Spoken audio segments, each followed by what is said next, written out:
The biggest World Cup in history. 48 teams, 104 matches, 3 countries, billions watching worldwide. It was supposed to be the greatest sporting celebration on earth. Instead, it became a war zone. Before a single ball was kicked, let's start with the most jaw-dropping fact in World Cup history. The country hosting this tournament is at war with one of the teams competing in it. America struck Iran earlier this year.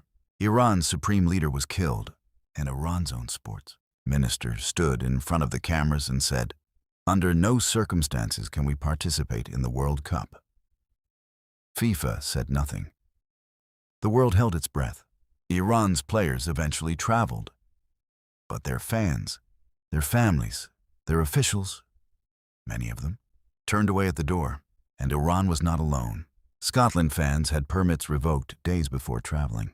Moroccan fans were stopped at the border.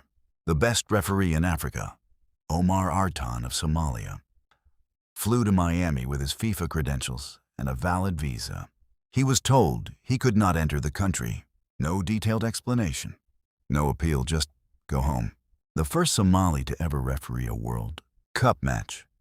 Sent back before he ever set foot on a pitch. Travel bans, visa restrictions. Countries that qualified for this tournament, not knowing until the last minute whether their players, their staff, their supporters would even be allowed in. Then there is Mexico, one of the 3 host nations, a country that spent years preparing for this moment. Earlier this year, one of the country's most dangerous cartel leaders was killed. The streets of Guadalajara erupted.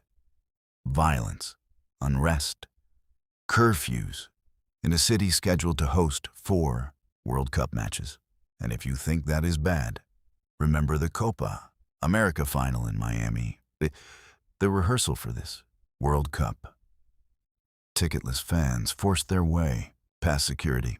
The final was delayed by 80 minutes. Players sat in the tunnel not knowing where their own families were. Argentina's coach said afterwards, "We had to start a match without knowing where our family members were." It was very weird. That was the warm-up act. A host nation at war with a competing country. Fans blocked at borders. A world-class referee denied entry. Cartel violence in a host city. A stadium that could not handle a continental final. Now preparing for the biggest tournament on the planet. FIFA keeps smiling. Gianni Infantino keeps talking about record ticket sales. And the world keeps watching, wondering what happens next.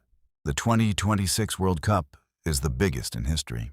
It is also, without question, the most chaotic, the most political, and the most unpredictable tournament ever staged. Whatever happens on the pitch, the story off it has already made history. This is Infinity News. Subscribe for more videos like this.